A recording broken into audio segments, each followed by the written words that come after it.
Hello, assalamualaikum everyone. Okay, so as promised, I am back with the topic of how do we learn how to read. So, I remember when I first started with the reading specialist program back when I was in the US. The first question that one of the professors asked was, "How do we learn? How do you learn how to read?" Right? And a lot of us couldn't answer that question because we don't really remember how we did it, because to us it was just like, okay, we learn letters and somehow we read, we managed to read. And honestly, reading is a process that is quite complicated. We can't really explain how kids learn how to read. It is like a mixture of many things, like, and basically. Okay, so before I go further, um, I feel like I haven't really introduced myself before, so I should introduce myself today. So I am Akmar. I am a reading specialist and also a teacher of the deaf. I was actually an English teacher. I studied TESOL in Institute Peguam Bahasa Antarabangsa, twinning with the University of Auckland, New Zealand.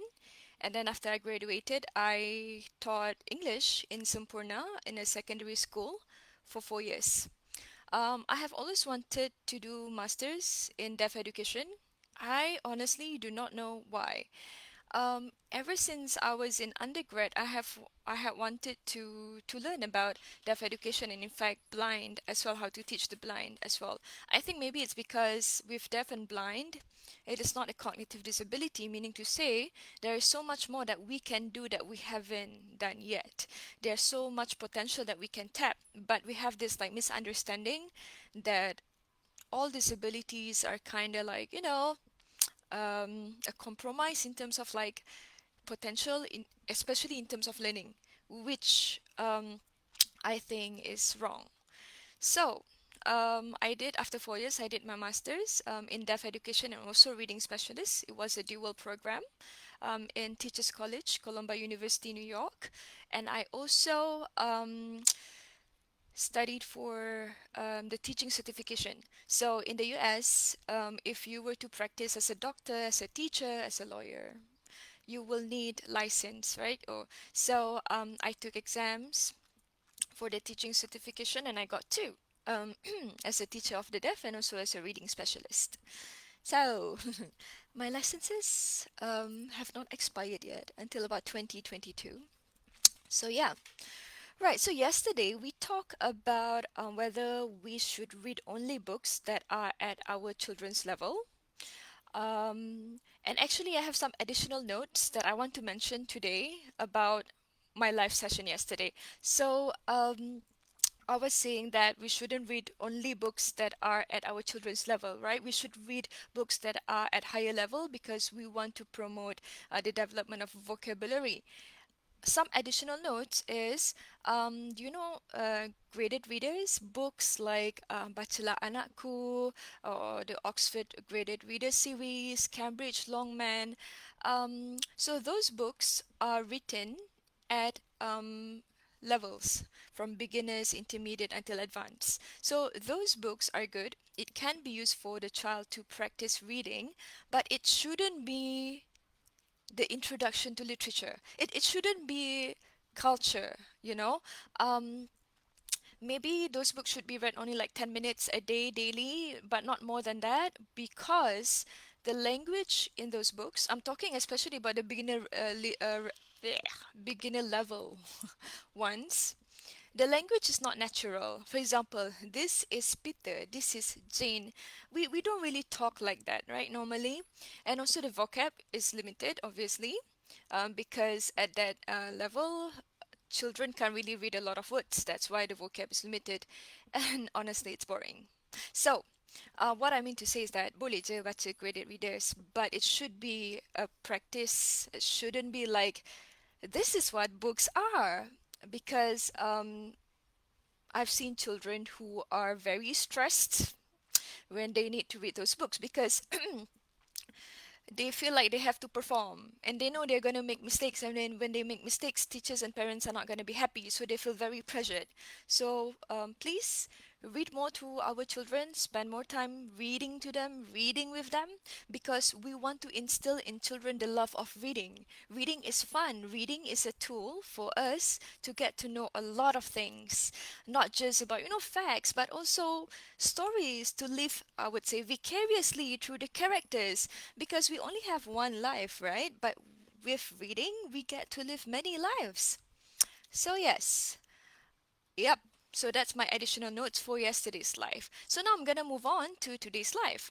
We are gonna learn about the alphabetic principle, phonological awareness, and also phonemic awareness, as well as decoding.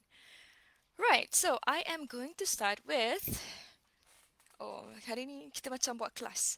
Phonological awareness. I'm gonna start with this first. Okay, so what is phonological awareness? Phon means sound. So phonological awareness basically is the awareness that speech, that means the words that we speak, are made up of discrete sounds that can be manipulated. For example, I love you. So young kids especially used to think that I love you is one word. Actually, I love you is made up of three words, and then these three words can be further parsed into discrete sounds, meaningful sounds, right? So that is phonological awareness. And phonemic awareness, maybe I should write it down. Check kelas kita.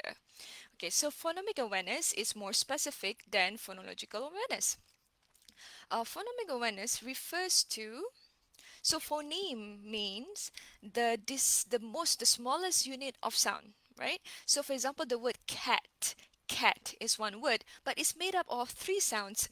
K, at, cat, three sounds, three phonemes. So phonemic awareness means the awareness that words are made up of discrete units that can be manipulated. And when you manipulated the sounds, you get new meanings or new words. For that, I have a demonstration. Okay, here it is. Okay, all the things that teachers buy. Okay, maybe I should. Okay. No, no. Oh, okay. Bad. So we have this word bad. And this is very good because we can physically and visually show that. Oh, I'm sorry. Oh no, here like this. Okay. We can show that bad is made up of three different sounds, three discrete sounds. Sebab each letter has their own place or box, right? So this is very good visually to represent the concept of phonemes. That even though bat sounds like one sound, but actually it's three sounds. Okay, so bat is b at. So we can manipulate the first sound to get a new word to cat k at. And if I were to change the final sound, I can get cap. App. So this is what I mean when I say eh, manipulating phonemes or manipulating discrete sounds. So that is manipulated. So that is phonemic awareness. So of course there are other things as well that sort of like form the skills under phonemic awareness. For example, segmenting. Segmenting means to separate, right? For example, bat is made up of three sounds. So you can ask the child, bat, what sounds can you hear in bat? B, at. So that is segmenting. Blending means to blend discrete sounds into one word. So let's say I give you three sounds. I give you b, at. What word does it make? Bat. So that is blending. So these are the skills that we teach early readers because this is the start for them to learn how to read. Okay, next, decoding. Gonna write that as well. Wait, I should introduce alphabetic principle first. Alphabetic principle. Alphabetic principle. What does it mean? Okay, so we have covered phonological awareness, phonemic awareness, and now alphabetic principle. Alphabetic principle, of course, has something to do with the alphabet, but it is only part of it. Alphabetic principle means that sounds can be mapped onto letters. So we're talking about letter sound correspondence, that the alphabet from A to Z, um, actually each letter makes sounds.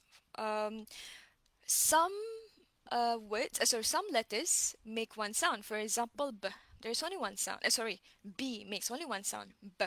But vowels make a lot of sounds, more than one. So when I teach, I normally introduce the consonant sounds first because in English, I'm going to talk about deep and shallow orthography sekejap lagi. But in English, vowels have a lot of sounds. For example, A, the letter A makes short like cat. We have like father, and then a like play. So there are a lot of like sounds for vowels, especially. So not going to introduce them until later. Right. So shallow and deep orthography. What does orthography mean? Orthography is system tulisan, writing, writing system, orthography, spelling, letter patterns, orthography. Right. So shallow means cetek lah kan. Shallow orthography means that each letter can be mapped onto one sound. It is very direct. For example, Malay. A only makes one sound, ah. B only makes one sound, b. C only makes one sound, ch. So our language, Malay, my language, Malay, is shallow in terms of its orthography, and it is very easy to learn shallow orthography compared to the deep one. So I would say that kids should be able to learn how to read Malay easier than to read English. So deep orthography means each letter doesn't necessarily make one sound. It could make more. Like I said earlier, A could make A, and also ah. So that is deep orthography. And also the spelling rules change a lot. For example, you can have a book, look, and cook. These are short OO pattern, right? But you can also have long OO pattern like spoon, cool. So what is the rule exactly? So English is more complicated in that sense. Right, so that's the alphabetic principle, the understanding that sounds can be mapped onto letters. Next, the last one is decoding. To decode means to break the code, right?